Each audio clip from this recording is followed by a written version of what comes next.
नमस्कार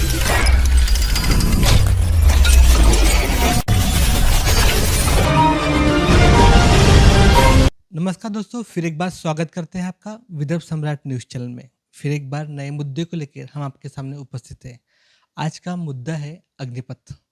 दोस्तों, जैसे कि आपको पता है, अग्निपथ सेना में भर्ती की नई स्कीम पंतप्रधान नरेंद्र मोदी इनके द्वारा लाई गई है तथा इस स्कीम के बारे में देश भर में चर्चा है। चलो तो आज हम भी इस चर्चा में भाग लेके हुए हमारे साथ में है विदर्भवादी नेता शैल बिरजी अग्रवाल। सर, आपका विदर्भ सम्राट न्यूज़ चैनल में हार्दिक स्वागत। बहुत बहुत धन्यवाद। सर, 4 जो बेरोजगार युवक है उनके लिए 4 साल का जो लॉलीपॉप केंद्र सरकार दे रही है, आप क्या बोलेंगे इस बारे में? केंद्र सरकार जो भी निर्णय लेती है, जो भी राष्ट्र हित में और मानव कल्याण के लिए योजनाएं लाती है, वो अच्छी योजनाएं लाती है, लेकिन उनका नियोजन बराबर नहीं होता है। पहले इन्होंने जीएसटी लाए तो आधी रात को 12 बजे इन्होंने लोकसभा में ढोंगबाजी की जीएसटी का, और बार बार संशोधन करना पड़ा। यानी एक नियोजन नहीं है कि हमको संशोधन नहीं करना पड़े, बराबर सोच समझ के लावे, ऐसा कोई शक्ति बराबर नहीं है इनमें, बार बार संशोधन करना पड़ा। आज ये हालत है व्यापारी को अपने व्यापार में कम ध्यान देना पड़ता है और सीए के ऑफिस में ज़्यादा देना पड़ता है। दूसरा, इन्होंने नोटबंदी लाए। नोटबंदी बहुत ज़रूरी था। हर 10 साल में मुद्रा का जो है मुद्रा बदलना चाहिए कोई भी देश की, लेकिन इन्होंने कोई बराबर नियोजन नहीं किया कि बैंक के अफसरों ने इनके काले धन को, देश के सभी नेताओं के, भ्रष्ट उद्योगपतियों के, भ्रष्ट अफसरों के काले धन को सफ़ेद कर दिया। उसके बाद जितने भी नोट इनके पास में आए, उतना इनको छपाई का खर्चा भी नहीं निकला। कुल मिला के नोटबंदी फेल हो गई, जीएसटी इनकी फेल हो गई। अभी इन्होंने ये लाए हैं तुम्हारे 4 साल का ये जो लाया अग्निपथ का, ये भी करीब करीब इनका फेल जैसा है। इसके पहले वो लाए थे किसानों का, वो भी फेल जैसा हो गया। 4 राज्यों में चुनाव थे, उनको अच्छा कानून था लेकिन वापस लेना पड़ा दबाव के कारण। अभी 4 साल का जो है, इसको कम से कम 6 साल का या 7 साल का किया जाए। ये अच्छी स्कीम है। क्या होता है, यूक्रेन में जो आज 4 महीने से यूक्रेन युद्ध लड़ रहा है, भले ही सप्लाई उसको दूसरे देश कर रहे होंगे, लेकिन हर नागरिक को हथियार दे रहे हैं, वो हथियार दूसरे देश दे रहे हैं, लेकिन 4 महीने से वीटो पावर रूस के सामने खड़ा है। इसका पहले इजराइल में हर घर में एक सैनिक होता है। इजराइल की कोई आग उठा के नहीं सकता इजराइल को, क्योंकि 1 करोड़ सैनिक होते हैं वहाँ पे। वैसे ही भारत सरकार चाहती है इजराइल की भांति हमारे यहाँ भी करोड़ों सैनिक हो, ताकि देश कोई हमला कर देवे तो उसको मुकाबला कर सके। आज हमारे देश की जनसंख्या चीन के बाद में दूसरे नंबर पर है, लेकिन हमारे जो सैनिक हैं वो चौथे नंबर पर है। अमेरिका की जनसंख्या 30,50,000, रूस की जनसंख्या 30 करोड़ 50 लाख, रूस की भी इतनी है, चीन की हमसे ज़्यादा है, लेकिन चीन तीसरे पे है, अमेरिका पहले नंबर पर है, रूस दूसरे पे है, हम चौथे नंबर पर है सैनिक के मामले में। तो सरकार चाहती है कि सैनिक ज़्यादा से ज़्यादा बने।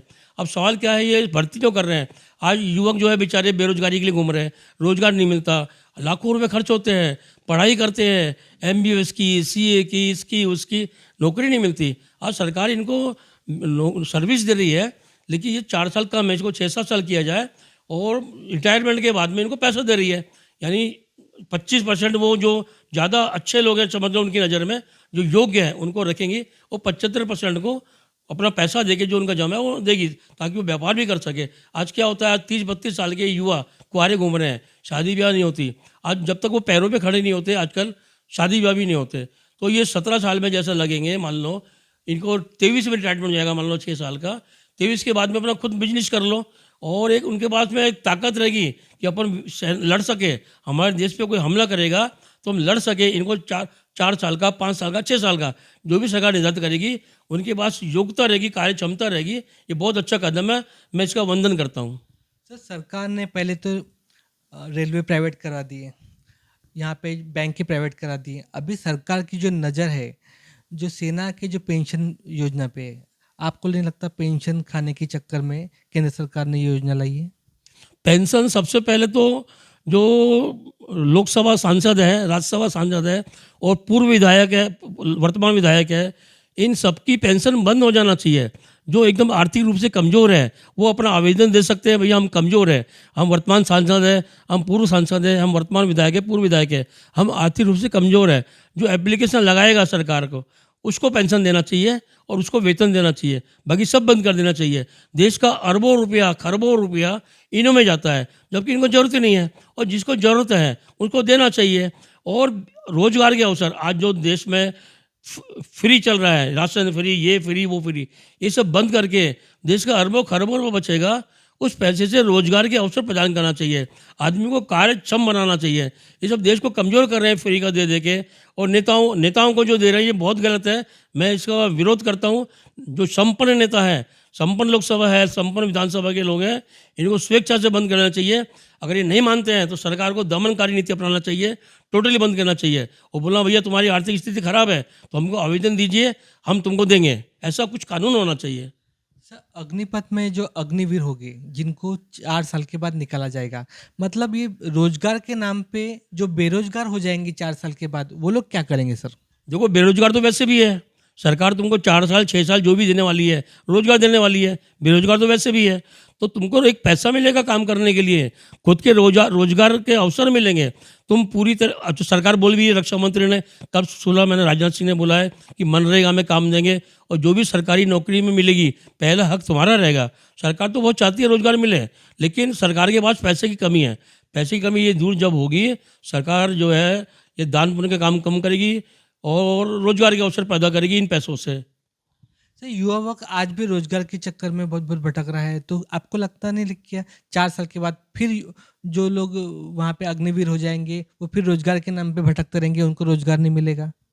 सरकार की नीयत बराबर रहे तो रोजगार के अवसर बहुत उपलब्ध करा सकते हैं। आज चीन में माल, चाइना में, जापान में भारत से सस्ता माल बनता है, और चाइना का माल यहाँ आता है। यहाँ का माल महंगा पड़ता है। महंगा इसलिए पड़ता है कि मनमानी टैक्स वसूलती है सरकार। सरकार टैक्स कम लेवे सरकार, और रोजगार के अवसर पैदा करे। 135 करोड़ जनसंख्या है, उसमें अरबों रुपए का माल तो बाहर से आता है। वही माल जब यहाँ पैदा होगा, यहाँ रोजगार के अवसर बढ़ेंगे, तो सरकार की आमदनी भी बढ़ेगी। सरकार का काम है टैक्स कम लेवे। ज़्यादा टैक्स होने से कोई भी चीज़ महंगी पड़ती है। आज चाइना का सामान सस्ता पड़ता है, जापान का सामान सस्ता पड़ता है, यहाँ का सामान महंगा क्यों पड़ता है?